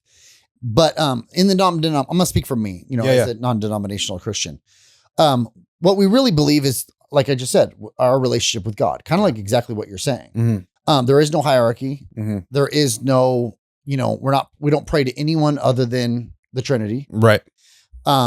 So you guys do believe in the Trinity? Of course. Awesome. Yes. I love it. And I think that's what makes you a Christian, believing that Jesus Christ died for our sins. And that there's the Holy Spirit, Father, Son, and Holy Spirit. Yeah. You know, I don't agree with the Catholic faith where you're praying to Mary or these different saints. We don't either, that, you know, you confess your sins to a father and, you know, all these different things. I don't get those things. The confession thing, let me, if you don't mind me speaking on that. So the confession thing comes back to in the Bible where it says, like, go forth and confess your sins to your brothers. Yes. You know, that's that concept. Because for us, the Coptic Church, we don't believe in worshiping Saint Mary. There's only one person we worship, like you said, the Trinity, right? Or three technically, but God, Jesus, the Holy Spirit, that's the only ones that we worship. Right. We acknowledge the saints and we acknowledge St. Mary. We're like, yo, good job. Like, good momming, way to raise them. And the saints is like, hey, good job. Way to give your life for our Lord and Savior. You know what I mean? But to worship them, absolutely not. Right. Yeah. But they do, though. They become that. The Catholic Church? Yeah. I think with the saints and Mary and all these different things, they've all become, why are there statues of Mary all over that people pray to? Right. These things but for the Coptic, I just want to I understand. We don't even have like, but to acknowledge Mary other than just the mother of God a flawed or the mother of human, Jesus. Just like everyone else that's ever walked on the planet. Yeah. I mean, that's kind of like, she has no more power than anybody else. We agree with that. Okay. Yeah. We don't think she's like special.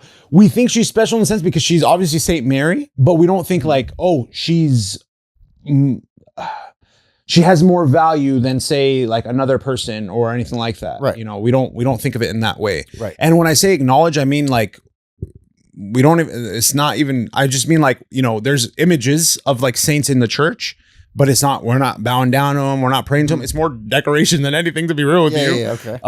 But ultimately, the one thing I do like about the Coptic faith is there's a lot of beauty in it because of the symbolism that you see in like the liturgy, right? Like there's a process where the body, the blood, the communion, you know what I mean? Like he says, take the bread as my blood. Right. How often do you guys do communion? Once a month. So why once a month though? I'm curious about that. Because we do communion every single weekend. It's like, and the reason why I ask this question is because it's like, if I can get the body of Christ and the blessing in me as much as possible, I want it in me as much as possible. Because it's only a symbol. Okay. So you guys are more focused on like, it's just a symbol. It's not. It like doesn't mean you're not actually eating the flesh and the blood. You know what I mean? Yeah. It's just a symbol of like basically respect for, what Jesus did for us. Yeah. Right? That's really all it is. Yeah.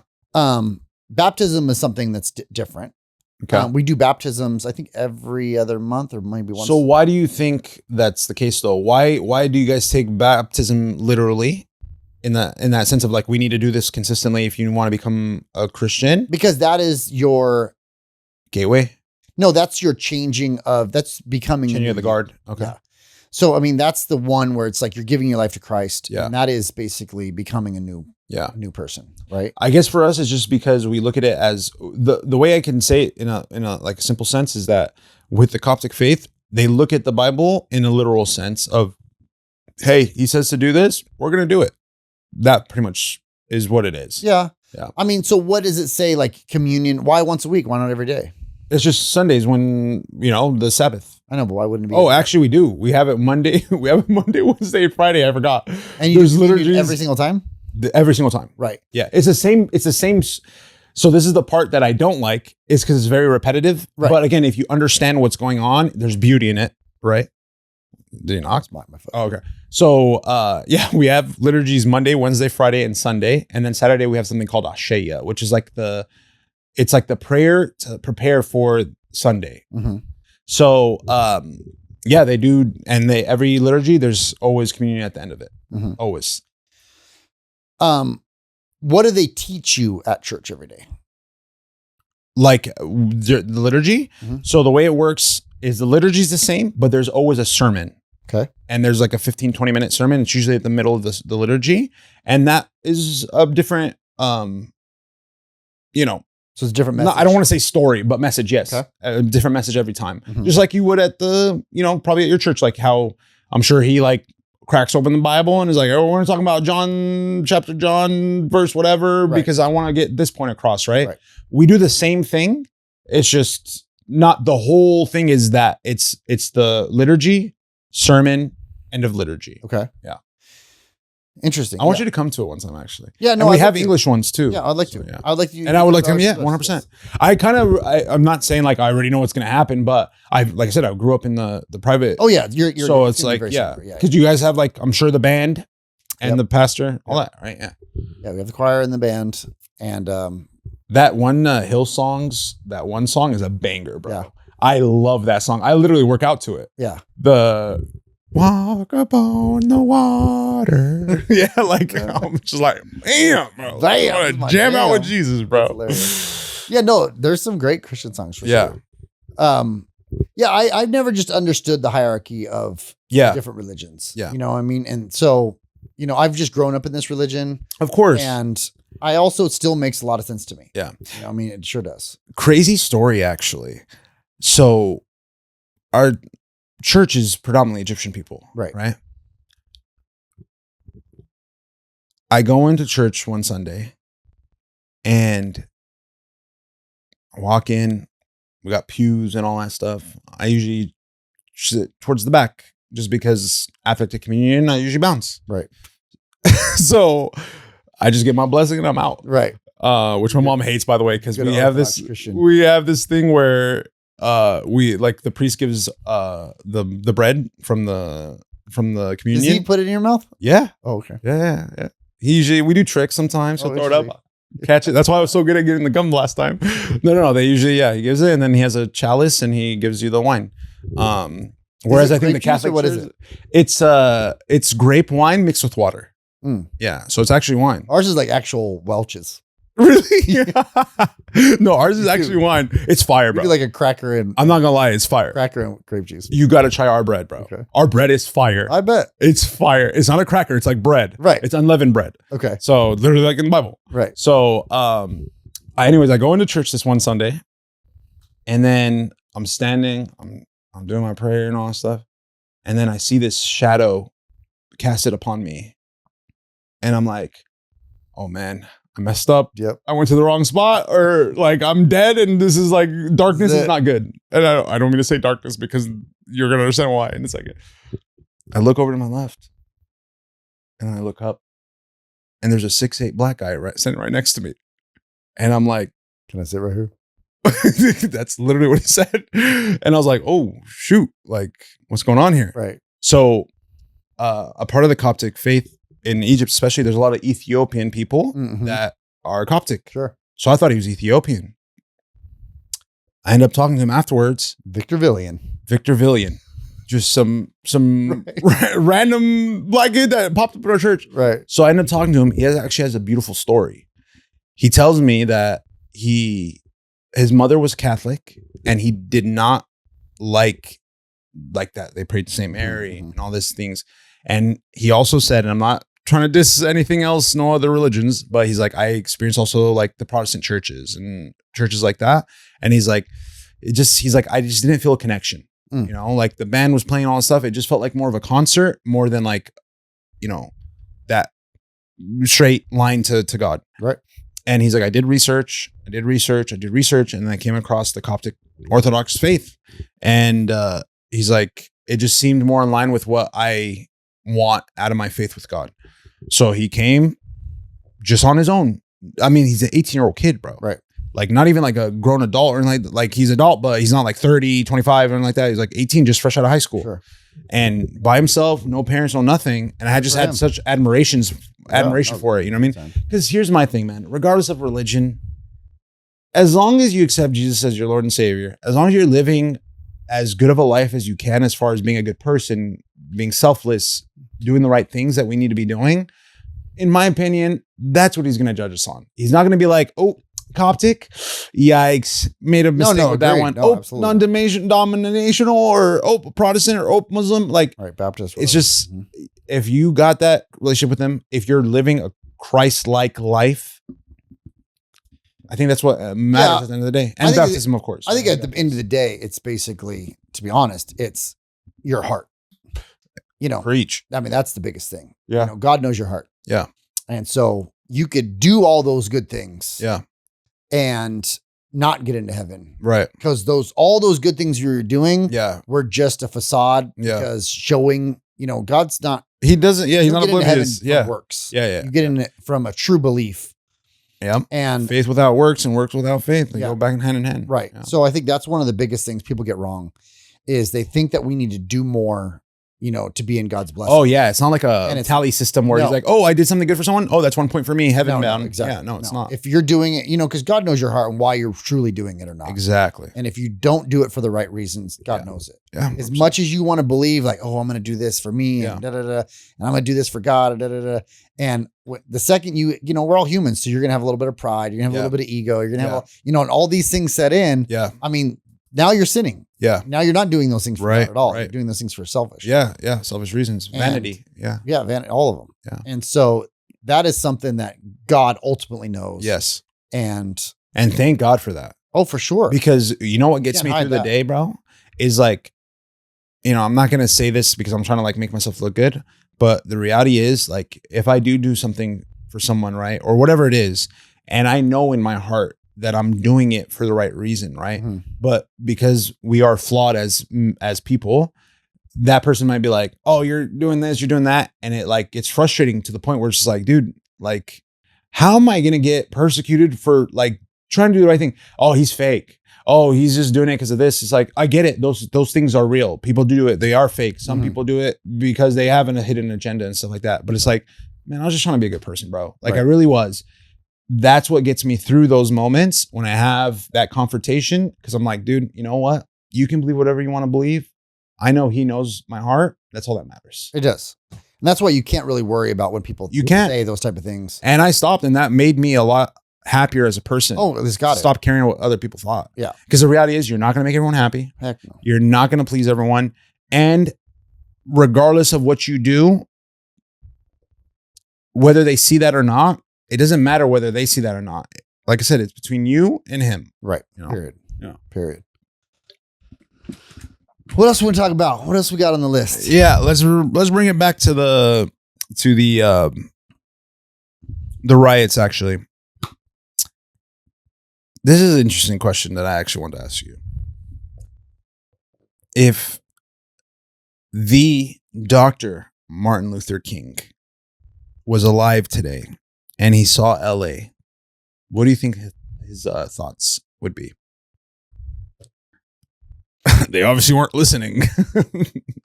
Well, I mean, this is a different fight than the civil rights fight, so it is different.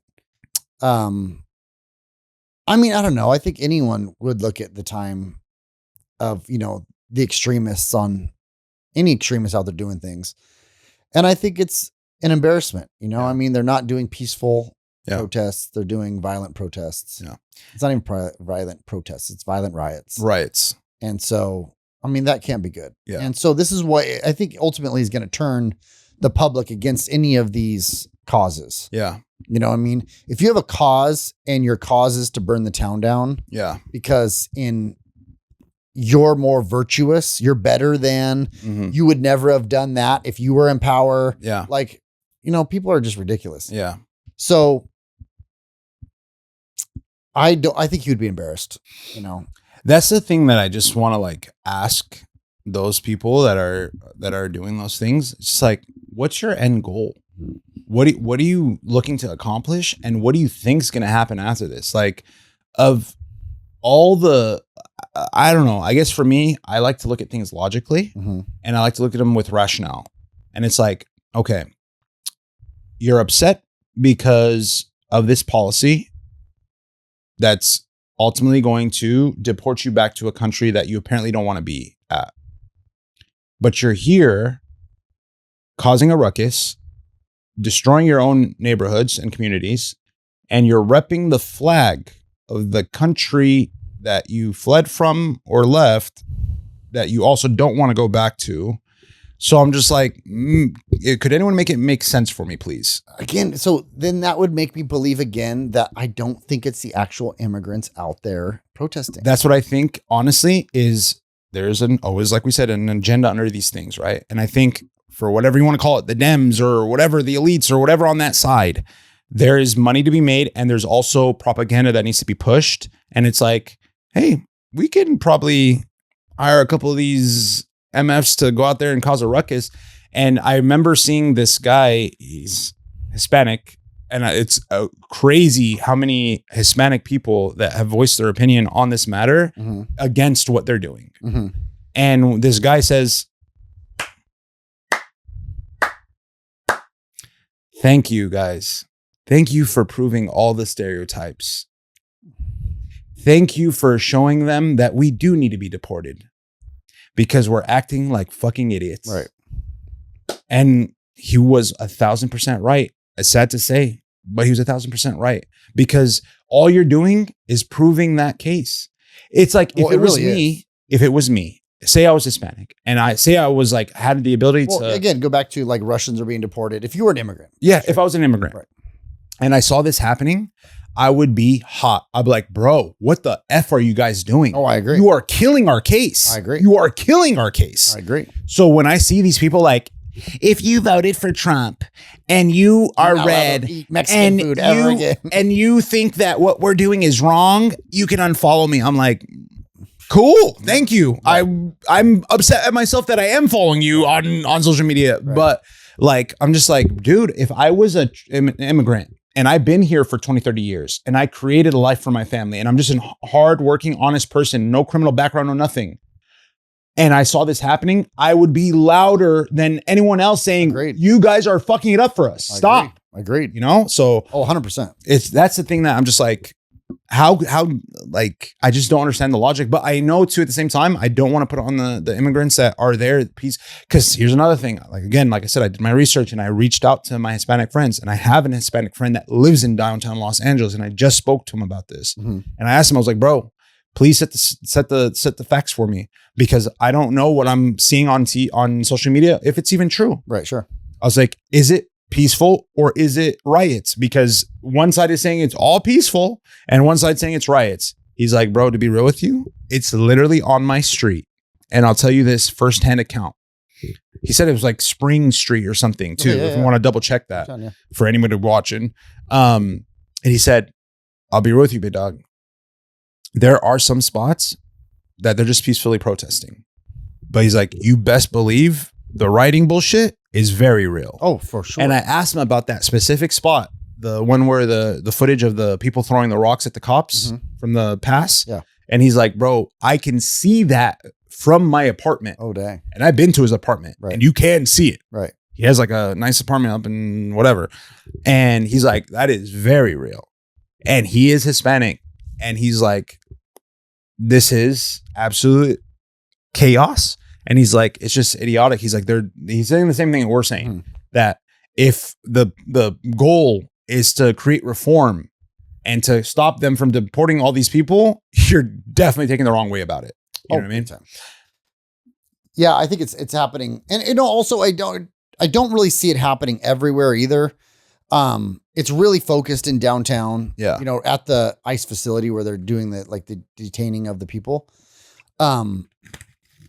But they're making their cause worse because I think the farther and farther they go that direction, the more and more and more average American, average, immigrant, just the average Joe who kind of like is in this, who's not political at all, doesn't give a damn about Trump or the Dems or the Republic, just trying to live their life, bro, survive their thing. When they see chaos like this, they immediately are like, I don't know what's going on, but that ain't right. Yeah. That ain't cool. Yeah. You know what I mean? You're fucking my drive up to work. Yeah. You're messing me up. Yeah. So with that being said, I don't like it. Yeah. You're burning down restaurants that I like to go to. Exactly, bro. Stores that I like to go to. I like to go downtown and, pick up flowers or just walk around, go shopping or these different things. And you can't do any of those things. Yeah. And it's becoming downtown is so mismanaged between the homeless and then now allowing this. Anyone who lives there is absolutely insane. Yeah. I mean, it is just a hellhole. Dude, it is. It's a war zone, literally. Yeah. Absolute war zone. Now with freaking Marines. Dude, it's literally a war zone. The other thing too that gets me is I remember seeing and it's so, there's snakes, bro. These politicians, man. This Democratic, I don't know if he was like a congressman or a senator or something like that. Oh, he got arrested? But no, not that one. Okay. But I did see that. But the one, he put out a tweet or something like that where he was pretty, it's how they do it. He was pretty much he was commenting on the situation and then he's like, stay loud. And that's just subtle for keep the chaos going, guys. That's what we want. Yeah. That's what we want because that helps us line our pockets and push our agendas. Right. Look at Trump. Look at the right. Look what this is. That's what they do, bro. Right. That's what they do. They don't say, they're not going to say, obviously, word for word, keep rioting, because they know they can't say Maxine that. Waters almost did. She basically said like, hey, keep it up, stay loud, get in people's faces. Yeah. Hakeem Jeffries said that all these ICE agents need to take their masks off. How about all these writers take their masks off? Well, 100%. But he was saying that we're going to find out who all these ICE agents are once they get exposed. And it's like, man, like you're literally trying to dox like federal agents. Literally. You know what I mean? Yeah. That's pretty crazy. You know what's crazy too is like I've been seeing like both sides a little bit. Like I mentioned, I've seen like a lot of Hispanic people that are like just regular people, or maybe they're, you know, really popular on social media or whatever, commenting on it and saying how this is wrong and that you guys are proving their point and you're gonna just make it worse for all of us. Right. And then I see Hispanics that are like saying, keep it up, keep it going. Literally every single one that I've seen that said that is more than likely a gang member. They're usually all tatted up. They're all like, you know, LA this, LA that. But, and I don't want to make that assumption that they're 100% a gang member just because they're tatted up. But it's like, bro, you can tell. And trust me, I can tell. Right. I have experience. I can tell. You know what I mean? What's crazy too is when you look at all those posts, if you go down the comment section, all of those people who are anyone that's pro, you know, I've purposely went out to try to find people who are posting pro riot stuff. You go down the comment list, bro, they get wrecked. Really? Good. Everyone. Please, God, I hope so. Everyone is just like, I hope so. Shut up. You're an idiot. Yeah. No, what are you talking about? America first. Yeah. You know, blah, blah, blah, blah, all the way down the run. Good. I mean, it's insane how much it is. You might see one person and it's from John 1, 2, 3, 4, 5, you know, with a fake picture, it's a freaking bot. Anime picture. It's a bot. Yeah, it's a bot, right? Exactly. That is saying like, keep up the good work. Yeah, let's do it. The next comment is a normal person writing like, what are you talking about? Like, you know, blah, blah, blah, all the way down.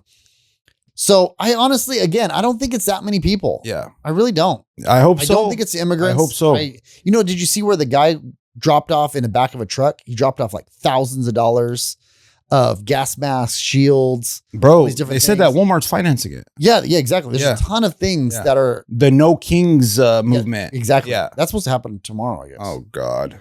So, and you know why that's happening with Walmart? Why she's pushing it, that one chick or whatever, is because Trump did something where he was like, Walmart made billions of dollars last year and they haven't passed any of those savings on to their consumers. He did something with the tariffs that like affected Walmart. Gotcha. Their bottom line pretty much. Right. So she got hot and she's like, okay. Interesting. Yeah, bro. Interesting. Oh yeah. I wish I would have had more of that detail, but it's pretty much that. And that's again, dude, like I think a lot of people think of Trump as like, oh, because he's a billionaire, he's all there to help all his other billionaire friends, but he's really not. Oh, gosh, that's apparent with his A1 day one Elon. Like he's straight up was like, nah, bro. Right. You're getting no subsidies. Right. Exactly. Like, if he's willing to do that to him, his boy, who literally was rocking by him. Right. That goes to show you how fair he is as a person. I agree. It's like, regardless of the relationship, like if this is not helping the country, you're not getting it. Right. Exactly. So it's like, no, bro, have the respect. Like I'm like, dude, thank God we have someone in, and of course I get it. Like if there was a better option than Trump, I would be all for it. Oh, me too. But there's not. Yeah. There is not a better option. Yeah. I don't know. I've grown. I used to say that same thing. I am at the point now where I truly think Trump is our best option. He is the best option. Like even if you put him up against everybody else, like, you know what I think it is too? People can't stand with him. You know what I think it is?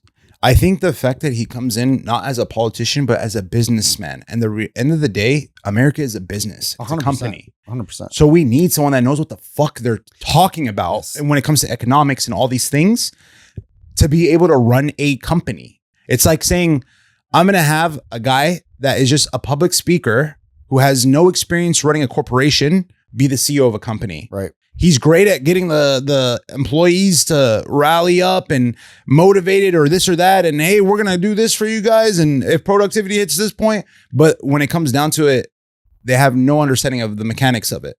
And there's a great case of that with Starbucks. I don't know if you ever heard that case where they brought in a sales consultant from a big company to be the CEO of the company. And he plummeted Starbucks stocks and whatnot. Like when he came in power, they took a turn for the worse. And then they got rid of him and they finally brought in someone that was actually a CEO and he brought it back up because he knew what he was doing. Yeah. Leadership is huge. Yeah. And Trump is also one of those guys who, he could take, the country needs someone who is going to say what's right. Yeah. Regardless of what the mob says. Exactly. And not apologize to the mob just for being a mob. You know what I mean? Once the mob turns on you, the mob's going to be the mob. It's going to do what a mob does. It's going to say all these horrible things about you. It's going to make it seem like all of these people are against you. It's going to do all of these things, right? And they're going to be much more vocal than people who like you, because people who like you are just like, yeah, I like them. I'm going to keep moving on with my day. If they don't like you, they're screaming and yelling and getting together and coming up, it creates this group mentality, right? And so with Trump being in that position, he's the one who's strong enough to actually do the things that we need with no apologies. Yeah. And no giving up to that mob. Yeah. And that's why I think we really need someone like him. I think 100%. Everybody else, almost all the other politicians, they would just sit there and lie to you. Exactly. And tell you, oh yeah, we're going to do this, we're going to do that. And then never do anything. 100%. Trump is at least giving you straight up, like, this is what I want to do. And I'm going to execute it. Yeah. And I'm going to execute it. Yeah. And this is what's good for the country. Yeah. Oh, how dare you? How dare you? Yeah. Well, call me whatever you want. When you're happy because I lowered taxes and I got you more disposable or the fact that your country is still going to be here next 4 years. Exactly. Period. Yeah. Like, you'll see that. Be fucking overtaken by China or something like that because of Biden. Right. We're not going to just sell out because me and my homies want to make a bunch of money. And screw the rest of the country. No, he's the perfect fit right now. I agree. I think. And in the world that we live in with all this fucking, chaos with like, we don't even know how to classify a woman or what bathroom to use or this or that. It's like, well, what do you expect? You're going to have a very brash president. It's like, it fits. You have to. You know what I mean? You have to. You have to. You can't have a guy up there being like, well, woman's binary. And, some men are women. And like, what are we talking about? Like, again. I think things started to take a turn, especially, I didn't even know this was the case, but did you know Caitlyn Jenner, aka Bruce Jenner, won Woman of the Year? Of course. She's a better woman than all women. If I was a woman, I'd be like, what in the literal fuck? Well, that's the thing. They eat themselves. You know what I mean? The women, now can't be women because they're getting beat by trans in sports. Yeah. You know what I mean? So they end up eating their own. Yeah. It's kind of like, this is something that I've, it took me way too long to realize this, which is kind of embarrassing. But I think all of it, even the gay moment, the gay movement, the trans movement, all these different movements, if you're patient, like, the truth comes out. Yeah. And I think we're all so impatient and wanting this to be like, oh, we can't do this and we got to fight. Eventually, these things come out as just absurd. Yeah. You know what I mean? And so now I think that's coming out as absurd. Yeah. I think it's starting to like go back in that direction. I hope so, man. That it was all like a social contagion. Yeah. That a big group of people jumped on. Yeah. And now it's going to be absurd. And there's going to be, and then I think it's going to be one of those things that people are going to get made fun of. Yeah. For, thinking the way they did for so long, Yeah. The biggest problem is going to be if you're a parent and you help transition your kid, you kind of have to stay the course, because if you imagine you all of a sudden flip flop and be like, I made a mistake. Yeah. Those parents aren't going to ever do that. Right. Because they're going to have to accept that they ruin their kids' lives forever. Yeah. Like, that's a big burden. This is not something that's small. Yeah. It's not like, back in my day I wore skinny jeans to baggy jeans. Right. Like, this is not that. Yeah. This is life human mutilation. Yeah. Yeah. Like, you're mutilated your child's body. Yeah. Like, this is not okay. Yeah. So we'll see how far it goes. But I do think as a whole, I think people are starting to wake up to a lot of this. I hope so, man. I really hope so. But then it's changed into the next psyop. That's what I'm saying. The second you start getting one way, then it's into the immigration psyop, and then it's into the Israel psyop, and it's into the, and even with the Israel and Palestine stuff, which I think we're going to get into next week. Yeah, more likely, yes. Yeah. Yeah. Even that's psyoped. that, there's a bunch of people out there claiming all the Jews are awful. And then there's a group out there claiming all the Palestinians are awful. Right. And both of them, if you listen to, they both have their points. And I think both have valid points, but both have been psyopted by the extremes. Yeah. And so what is the truth is what we kind of want to get into next exactly. week. Yeah. And that's going to be a very interesting episode. Very interesting. I think we have a guest on that one too, right? We do have a guest. I want to save the intros for when the guest is on, just because I don't want to jump the gun and like say we have to push it back. But yeah, we do have a guest and it should be a very interesting episode, 100%. I want to kind of take it back to, since we were talking about Israel, actually, let's talk a little bit more about the whole situation with Iran. And I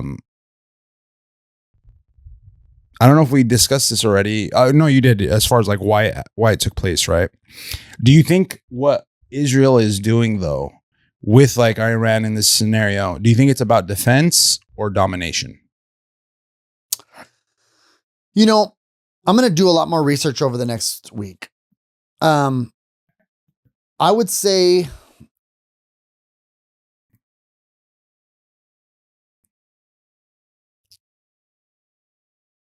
I don't think it's about domination. Really? Okay. I don't think it's about domination. Why do you feel that?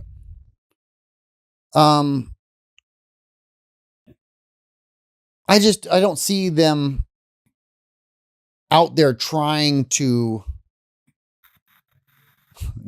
just like a circular conversation. I don't see them trying to dominate these other countries. Yeah. They're a tiny little country. I mean, by far the most advanced country in that area, but they're a very small country. And I think they just want to self-preserve.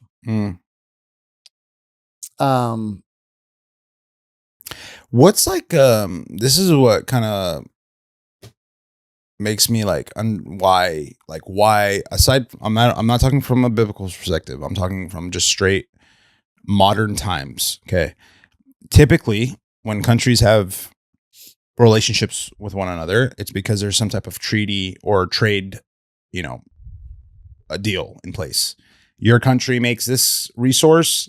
Oh, my country needs it. Let me buy some from you and we'll keep this chain going because it helps my economy or whatever. What value? Why does Israel have? Why are they more modern than other countries? Like they're obviously more financially set. Like they have more money coming in to Israel. And I just am curious, what value do they bring to other countries like America? Like why is Israel so guarded by America? What's the value that America gets out of it?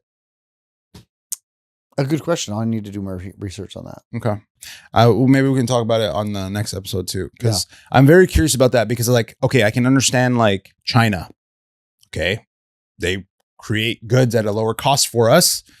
We buy and then we sell at a margin. That makes sense to me. Okay. There's value there. Right. And the technology that they offer and all this stuff. But it's just like, okay, how did this one country that got this, started or whatever in 1948, after everything happened in World War II, it's like, what has transpired? And this is on me too. Like I need to know this and I'll research it myself too as well. But I'm just curious, like, why is it so protected? And again, not looking at it from the biblical sense, just straight like economy, commodities, I resources. think there's just more to it than that. I mean, I wouldn't be surprised if Israel gives us a lot of intelligence. So here's what I think. That could be it. But I also think because there's a lot of Jews that are in positions of power in the US that they're like, we're hooking Israel up, right? I think there was a chart that showed like the entertainment industry. Oh, the executives it was like 90%. Yeah, exactly. Yeah. Warner Brothers was for Jewish guys. Yeah. You know what I mean? So it's like, I feel like maybe is something tied to that, at least for me, and that might be like a conspiracy theory or whatever, but it just makes sense to me. Like, okay, if I have a lot of people that are either from there or are tied to it through the religion or whatever, and they're in positions of power here, I think they're going to probably have some, bias as far as like, okay, we need to hook them up, or hey, we need to guard them or protect them or whatever. Right. Yeah. I mean, it might just be a country. Again, I don't want to speak without knowing a little bit more. I mean, I have some ideas, but I want to kind of confirm them before I speak up. So, I have quite a bit of opinions on this subject. Yeah. And so I'm interested to debate it. Yeah. But I don't want to, like, again, I have kind of like a gut reaction to what you're asking, but, you rather, I don't want to really, I want to really hone it. I really want to hone it, and I want it to be tight. Okay, cool. You know, I want to have I respect it. A very educated answer on that. And I also want to, you know, I want to give a perspective that, you know, again, I don't know if I have been educated on this topic of Israel, Palestine, or if I have just been the propaganda has gotten to me. Very fair. So I'm speaking from what I've learned, you know, just as an average person listening to average media. Yeah. What have I taken away from those conversations that I've listened to, or that media that I've listened to, right? And I like a lot of people who are much more pro-Palestine than Israel. Yeah. A lot of the people that I really like and listen to are on that side. Right. But I still have a lot of questions and reservations on I guess that dynamic of what makes that whole situation right or wrong. Yeah. Does that make sense? Yeah, no, absolutely. And I think that's completely fair. And I mean, that's staying true to the CVP way of being raw and real, man. We're not going to bullshit nobody and answer a question that we don't feel like we have the true information on or the accurate info, you know, and I don't ever want to mislead anyone that's watching, you know? So, but I think that's a good roundup and wrap up for, I think so, for episode, this is 7, right? This is 7. Before we do bounce out, I have some closing thoughts on the riots, if you don't mind me. Okay, let's do it. Yeah. And I want to look dead into the camera while I say this. No. So from CVP, we want to say this. To the people of LA, our hearts are with you. We see your pain. We hear your anger. And we know the trauma of watching loved ones taken or mistreated is something no one should endure. But let's ask the hard question. How does burning down your own community bring justice? How does the violence lead to peace? What's your end goal? Change or chaos? Dr. King transformed the nation with courage, conviction, and nonviolence. He didn't riot. He rose. And he showed the world that real power comes from discipline, not destruction. To our Hispanic brothers and sisters, many of you have came here with nothing, built lives from scratch, working day and night to provide for your families. Imagine watching all that you sacrificed being dismantled in seconds by people claiming to speak for justice. This isn't protest. This is pain turned reckless. And it's time we rise above it, not add to the flames. So I'll just leave the world with that little... You can't let me do anything serious, bro. You can't let me do anything serious. Woo! Okay. Woo! We go into full drama. I did want to give a couple shout outs too as well. Neurogum, thank you for getting us through each podcast day I forgot to take and mine night. Today, and I felt tired. Whole podcast. Not great, right? No, not great. I should have took me. 2 On the other hand, subpar. Yeah, subpar. Little slight energy boost. Yep. Little L-theanine boost in the brains. I didn't take it. And cognitive ability. I am struggling. Neurogum. We are struggling as a podcast and could definitely use a sponsorship if you want to help the little man succeed and grow. We're your biggest advocate and fans. Thank you. Or at least hook us up with some more supplies so I can maybe sell them on the black market or something. Also, shout outs to Jazzy Fades, my barber. Dang. I have a couple of barbers that I actually F with in the high desert. And never supercuts. But gotcha. She, I don't know if you guys like, but this lineup right here was all Jazzy. If you are in the high desert area and you would love to get a cut by her, she's just a really cool person too. Jazzy Fades 1. That's at Jazzy JAZZYFADES 1. Please check her out. She's really good. And she's just an awesome person. So thank you again, Jazzy. And then another quick little shout out to Dre Franco at Lost Status, man. I'm super excited for you, bro, because I know your shit is about to be hot. And again, thank you for the hat, man. It's sick as hell. I actually really love it. Like, no BS. Like, I actually love this hat. It is. I actually didn't even want to wear it because I don't want to mess it up because it is a collector's item. Right. You know what I mean? But I had to show some love. Any shout outs for you, man? You care about anybody? Or good. Maybe to the kids, Sebastian, Dylan, Andrew, what's good? But yeah, man, that's gonna be a wrap on episode 7. Please, for the ones watching, we'd really love to hear your feedback. If you don't like what we're talking about, or if you agree with us or you don't agree with us, please drop a comment, say something. We would love to hear it. Or if you have a subject matter you would like us to discuss because you do like it, please leave a comment. And then there's a button, it says subscribe on it. That would be really dope if you guys hit that. And then there's that thumbs up button too. It's pretty cool, right? I think it's like a like button or something like that. Yeah. Mm-hmm. If you guys want to maybe click those, it's like literally half a second of your energy and time. We would appreciate it. But yeah, that's a wrap on episode 7. All right, let's go. Tim, thank you. Thank you. My man. There we go.